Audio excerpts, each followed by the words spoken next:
Hi, it's Maggie the Irish Gypsy here to bring you your October 2020 generals for the first half of October. So we're looking from the 1st through the 15th. This reading is for the air sign of Gemini, our lovely twins. Welcome everyone. I hope that you're safe, well, healthy, reasonably sane as we start looking at the last quarter of a year, which I'm sure most of us will be glad is over. Hopefully next year will be less eventful. Thanks for taking the time to tune in today, for your likes, shares, subscribes, everything that you do in support of this channel. Thank you so much. So this reading is for Gemini. So that's Gemini Sun, Moon, Rising, Venus. If you're cross-watching for a Gemini, it's all relevant, but watch all of your signs if you know them, because each one can provide a little bit of different insight and perspective into what's going on in your life. If you find that any of the readings do resonate with you, and you would like to reach out for a personal reading, you can click on the description link below, click on that little arrow, you'll see my contact details there. You can email me directly at maggie1maguire@gmail.com. I would be happy to hear from you. I can usually respond within the same day with more information.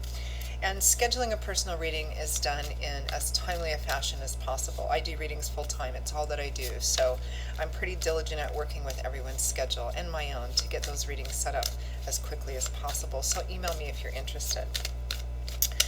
Okay, Gemini, let's see what the first 2 weeks of October have in store for you. I am using the Gilded Tarot Royale. And for clarification, I will be clarifying with the Steampunk Tarot, which I was recently gifted. Looks like this. Lovely, kind of that whole steampunk DIY, Victorian-esque artwork. Beautiful muted colors. Very nice deck. Okay.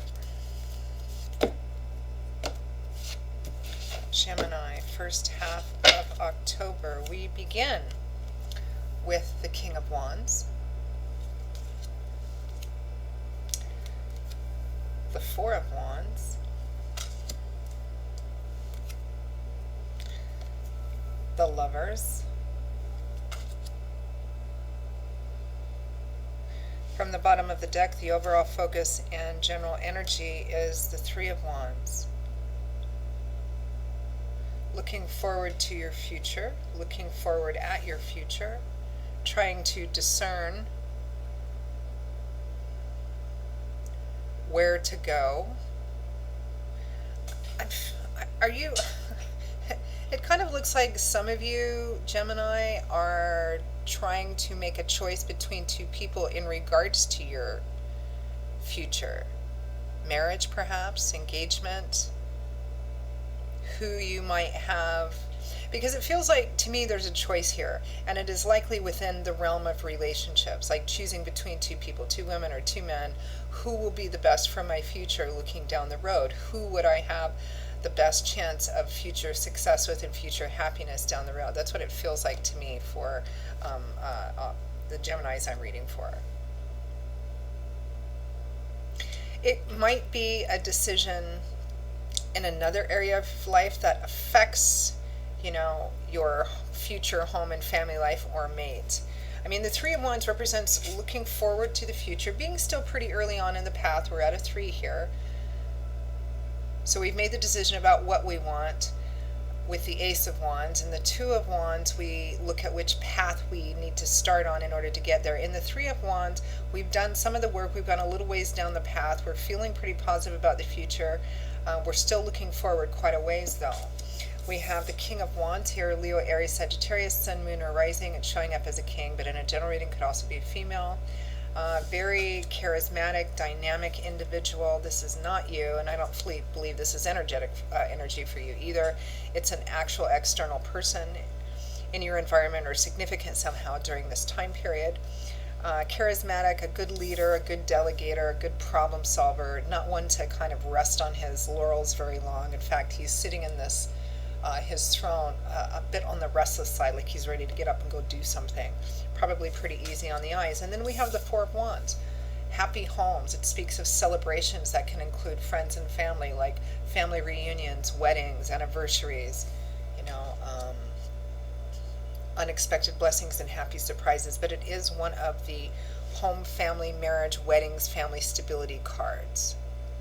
It can also represent the anticipatory excitement of looking forward to those sorts of events. You know, like the kind of energy you get when you're preparing for a wedding or a family reunion or something of that sort. But then we have the lovers here. So there's a very kinetic relationship here. The lovers is about a relationship that, has, no lack of heat in it. Fig leaves definitely coming off here. Um, Sometimes a karmic connection, soulmate, twin flame connection, but it often represents being at a crossroads within that relationship and looking at what your choice is. In the earliest tarot decks, this was actually referred to as the choice. It was titled The Choice, not The Lovers, and it showed a man standing in front of two women. I saw one old deck that had a woman standing in front of two men, but the implication being that a choice was going to have to be made that was going to affect the lives of everyone involved. It doesn't necessarily mean it's a third party situation, but for some of you, I think this might be. So,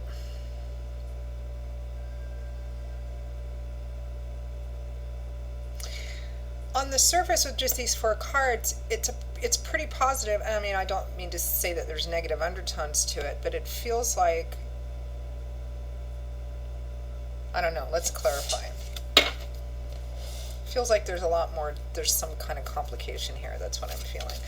All right, let's clarify the Three of Wands.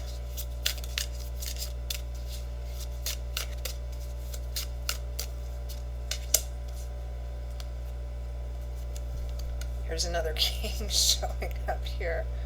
Gemini. King of Pentacles, Taurus, Virgo, Capricorn, Sun, Moon, or Rising.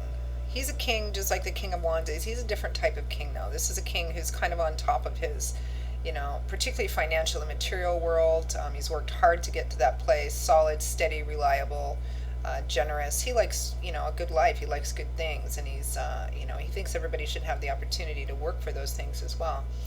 Different sort of person. If this is a three-party situation, it looks like you're kind of, like one of those movies where you choose between the person who you'll have long-term financial and material stability with, or the other person who maybe not so much that, but definitely a lot of fire and passion and all of that kind of stuff. It might be that for some of you. Let's clarify that a little bit further. Let's break down this King of Pentacles and Three of Wands.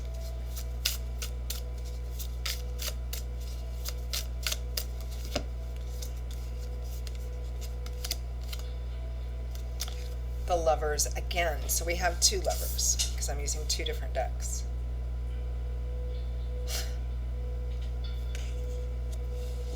I think there's a choice here. Now, for some of you Geminis that I'm reading for, this is a choice between two people. It might be who to marry, it might be who to continue dating or begin a serious relationship with, because you have an eye on your future. So I think the decision here is who would be the best, which would be the best person for me to have the kind of future I want. For some of you, this is definitely making a choice between two people kind of energy. For others of you, it might not be making a decision between two people in terms of which one would make the best partner for what you actually want looking forward in your future down the road. It might be that you need to make a decision in another area of your life or about something else in your life that's going to have a significant, potentially significant influence on your primary relationship. I mean, this could be, making the decision to get married or not. Might not have anything to do with a third party person. It might just be making the decision, needing to make the decision as to whether getting married is part of what you want and part of what you think is right with this person. Although there are two people showing up here, but it might just be about that. You might be asking yourself, is this King of Wands going to be able to also manifest the energy of the King of Pentacles? Would this be a good choice for me? I mean, it's definitely a relationship thing. For some of you, this might not be quite so intense in terms of relationship drama. It might be about a family event here, because this can represent a wedding, an anniversary, a family reunion. It can represent something formal or informal. It can represent needing to make, some pretty important choices about a family event or a family and friends event as well.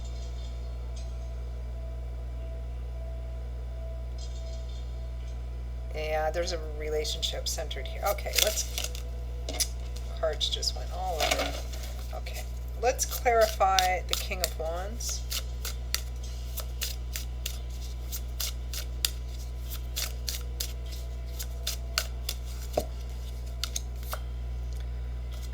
The Hanged Man. Not making a decision just yet, waiting. Could be the other person's waiting. Maybe they're keeping you waiting or you're keeping them waiting. That's what the Hanging Man does. He hangs upside down. It's kind of a different position, but you can gain a different perspective from seeing things differently. You're watching things play out, not taking action yet, because you're watching things playing out and still gaining information. So somebody's waiting. This King of Wands, is he waiting? Are you keeping the King of Wands waiting, or are they keeping you waiting? Clarify the Hanged Man.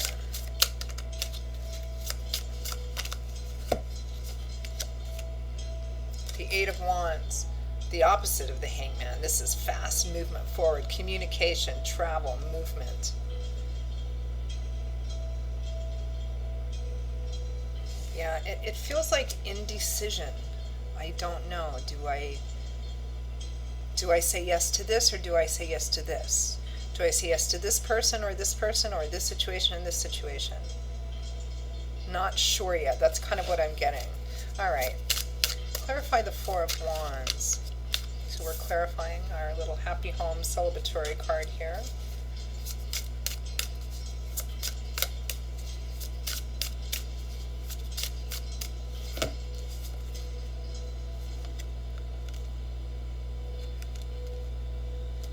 The Ten of Wands. A burden. The Ten of Wands is a card that represents, something which may have started out to be very exciting and passionate and something you were very enthusiastic about, but over time it's gotten to be a big burden, and it's either coming to an end or needs to come to an end, because this is a card that can feel very overwhelmed. I mean, for some of you it might be as simple as, maybe you're planning a big event or something, or planning on going to one, and just all the details and everything's on your shoulders. I mean, again, this is a general reading. The specifics are going to vary because everybody has different stories of what's going on in their lives. But here it feels a little similar to your sister sign Aquarius, where it felt like, they're responsible for doing all of these things and carrying this weight and making the decisions and the choices and all this stuff, and it's just too much. Like, this, you can't go on anymore. It might be about a family situation. For some of you with the more intense third-party situations here, do I leave my home and family for this other person? Clarify the Ten of Wands.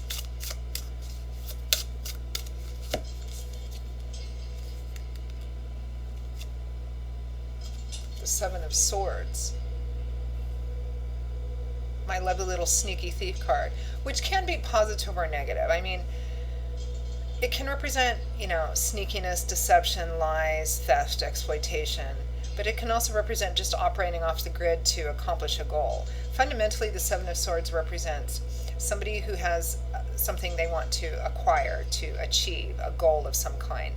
And they feel that in order to do that, they have to operate kind of off the grid or secretly, not talk about their plans, their ideas, It's a card about being strategic.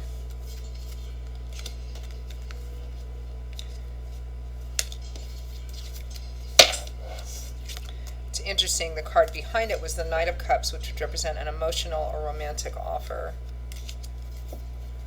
Let's clarify this.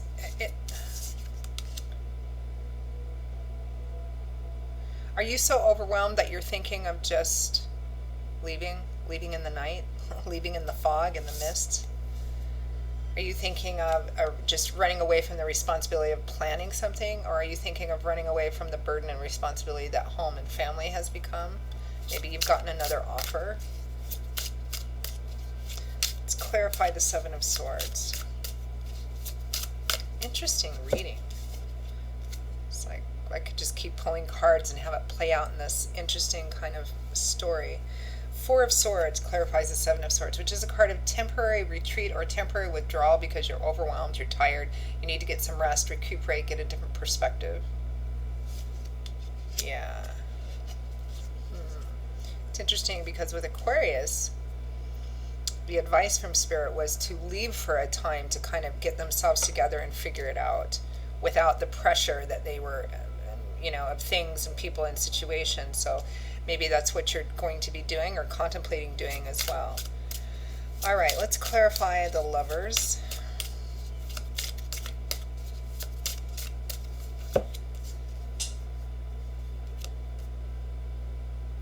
The Seven of Pentacles, taking inventory, taking stock, looking at what you have invested in something, what do you have to show for that, and making decisions based on that. Yeah, this feels for some of you like definitely a three-party situation. It's like you have some relationship or home or family you've already invested in. I mean, it could be work too, but there's too much relationship energy here for it to really be focused on that, although that might be an element.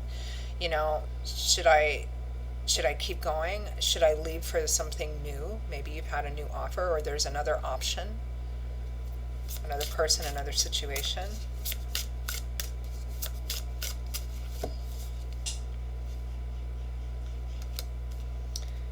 The Nine of Swords, which Aquarius got too.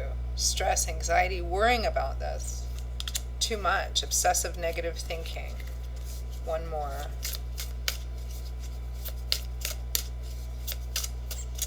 This feels like a complicated situation.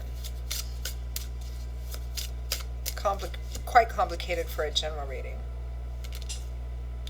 The Two of Cups, the Soulmate card. So you've got the Two of Cups, you've got the Lovers twice. I mean, it's a relationship issue, whether or not it's about a central relationship or something that's going to affect it. I think a lot of you, it's a choice between two different paths in relationships here. Like an established relationship or marriage and something new. It feels like you're already in something that you've been invested in for some time, but it's just like you're a burden right now. And it feels like, you maybe want to sneak away in the night or just maybe go off for a while to kind of figure out what you need to do without those influences pressing down on you. Because it feels like in order for you to, it feels like somebody's going to feel hurt and betrayed here, no matter what a decision is. But the betrayal energy here, it's interesting, I'm not seeing the Ten of Swords here, but the betrayal energy would be greater for the person or the situation that you have the most time and effort invested in. I'm usually. All right, I'm going to stop here. So, well, actually, I'm going to pull some advice and guidance cards, and then we'll stop. Okay, what is the best way for Gemini to navigate through the first 2 weeks of October in this situation?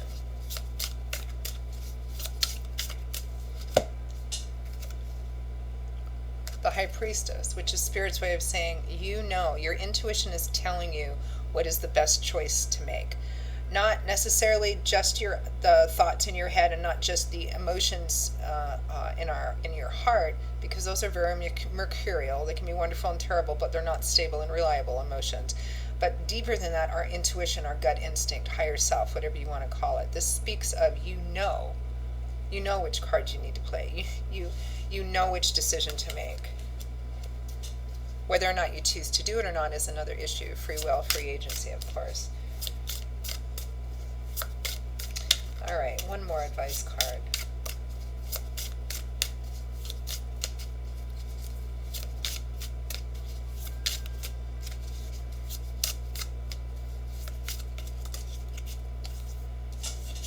One just flew right out. Two. Oh, 2 tens. Good Lord. The Ten of Pentacles, the Ten of Swords. You have the exact same 3 cards that Aquarius had, Gemini. Air signs. And I think the mid-month, September mid-months, there's been some pretty intense things going on for a lot of the air signs. So here's our betrayal stabbed in the back card. The Ten of Pentacles is long-term stability and security, particular home and family are. So This can go two ways, which makes sense because it's a general reading and not this advice can't be. I mean, somebody's going to feel. Sorry, where is it? Ten of Swords. Somebody's going to end up feeling this way. Whenever you have a three-party situation, whether it's in love or something else, one person is always going to feel kind of thrown under the bus, right?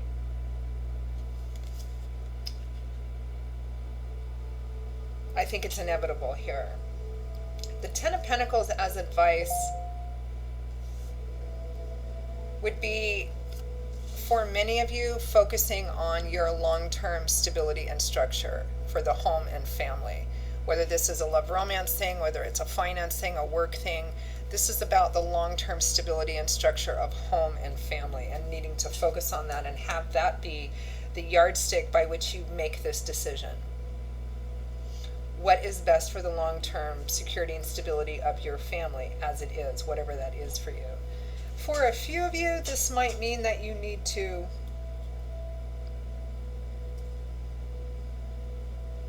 no, I don't feel that at all, actually. So focusing on the Ten of Pentacles in terms of making a decision can be two different things. It could be choosing to stay with that which you have the longest history and time and effort involved in. Maybe you just need to kind of lay down the law and then go and take a break and let people decide how they're going to step up so that you don't feel this Ten of Wands burden energy so much. For some of you, it might be that what's best for your home and family is to have things completely, have a new start. I mean, it might be that for some of you. I don't feel like it's that for the majority of you, but I mean, you all have different stories. You know what your stories are. So it looks like Spirit is saying what is the best decision to do here. Somebody's going to end up getting hurt here. It feels like we're greatly disappointed. I don't think that can be avoided in a situation like this. But Spirit is saying what the best decision to make is, and have an eye on the long-term stability and structure, what is best for home and family, whatever that home and family is for you. So I'm going to stop here. Wow, kind of a little bit of an intense one. All right, Joe, I haven't done Libras yet. Now I wonder what Libra's going to show.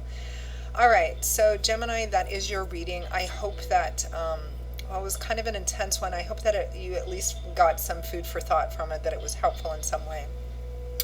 Again, if you are interested in reaching out for a personal reading, just click on the description link below where you'll see some contact details, my email address, Maggie1McGuire@gmail.com. I would be most happy, delighted to work with you and to hear from you. I will see you all in a couple of weeks for the mid-month readings. Until then, stay safe and well. Stay as considering what's going on for some of you, stay as balanced as you possibly can. Get some rest. Get away for a reprieve if you can. Stay blessed, everyone, and I hope to see you back here again soon. Bye-bye.